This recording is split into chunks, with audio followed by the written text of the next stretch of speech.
Good morning, everyone. Today's video will be about courageous authenticity and the art of giving and receiving feedback. I personally have a few very critical memories of feedback in my mind. They're probably 15, 20 years old. In two instances, a courageous and gutsy boss of mine really took the time to give me twice in key moments of my career, two important pieces of feedback. It was fairly harsh, not in the how she was saying, but the what she was saying to me. It was fairly hard to receive, but she allowed me so much growth, so much maturity. And I'm still using and drawing toward and really leveraging what she told me in those days. Until today, I think about it regularly 20 years later. So the reasons why I think it is essential in any relationship to be able to give each other's feedback, it's because it immediately clears and airs any potential issues. And you deal with them, and you courageously, slowly but surely deal with the issues, and they don't become dramas. They don't escalate. They don't reach points where they are, they are completely, they don't simmer and they don't bubble. They are just being dealt.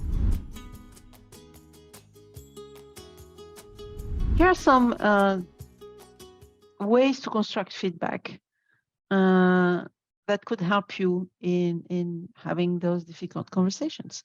So when you decided to give some feedback, being your boss or a peer, somebody who maybe there's even some power dynamics playing at, one good way is always to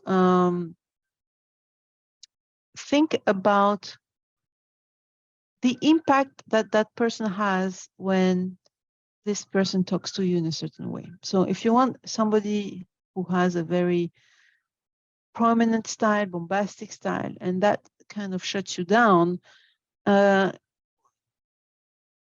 begin by, your style is very offensive to me, because you know where that's going to go. That's a criticism. So that's going to go straight into the person defending his or her position. But if you say, here's the impact that the way our conversation goes, here's the impact on me. And when you speak like this, the impact on me is I shut down, I stumble on my words.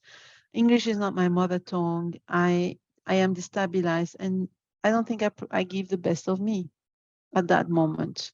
So it would be helpful to me if maybe you would have a softer start.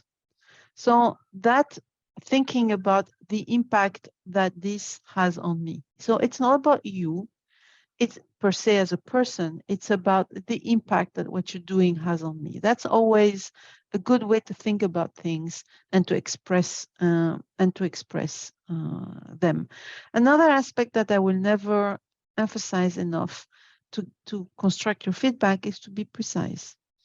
Think about a precise situation, precise words, maybe a specific date or a specific meeting. The more precise you are when you're going to give feedback, the more the person will absolutely understand clearly what you're talking about and almost put themselves back in that moment. Like you could almost tell the person, remember that particular meeting. Just think about it. Let's be back 2 minutes into the moment. And this is what happened. And the impact on me or the impact on the team has been such and such. What was the impact on you? Or, then you can continue the conversation. I think precision and anchoring it around the impact is always a good way to make it neutral and not aggressive. That's really where you want to strike the balance, a very clear balance between criticism and feedback. Feedback is about a behavior or a situation, but it's not a microaggression. A criticism is a macroaggression. It could be a macroaggression if you phrase it in a certain way.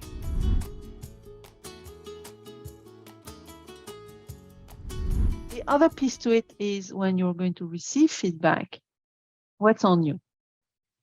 When you're about to receive feedback, what's on you is to voice if it's the right time or not, if that's the right topic you want to receive feedback, if how you want to receive feedback, and listen, be open-minded. Know that the person has your best interest in mind, and at that moment, be open-minded. Let the person come with their points. Don't negotiate. It's a gift that I'm doing to you. It's hard enough maybe for the person to give you that feedback. Don't negotiate. It's not a feedback. It's not an evaluation. Feedback is not an evaluation. So maybe if you need a precision or clarification, ask for clarification or precision, but don't negotiate. Just thank the person for what the person said, and then your work begins. Take your time, think about it, process it, and decide what you want to do with this feedback. How much you're decided to take that on, how much consideration you want to give it, partly, completely, not at all. A good way is always to look, did that bruise my ego? When the honest answer is yes, then there's maybe something to it to look into. Is that something you already heard? Maybe, we sometimes hear things over and over. So is that a signal that it's maybe about time to do something about it? The effect of feedback is to help you grow and mature and evolve on some aspects of who you are and how you do things. So take this opportunity to think, what is the signal behind that feedback? What is it that I could be doing differently and therefore be more effective at? So all things that you could consider when you're given feedback. I hope that now with that video, you have all the ingredients that you need to have a powerful, authentic, courageous feedback time in your year-end reviews, being with your peers, bosses, or subordinates. And I hope you also felt how passionate I feel about this topic. And you can contact me on www.bogliolo.net or my LinkedIn page, Bogliolo and Consulting. If you want more details, I'm here to support you. Go through an effective feedback conversation.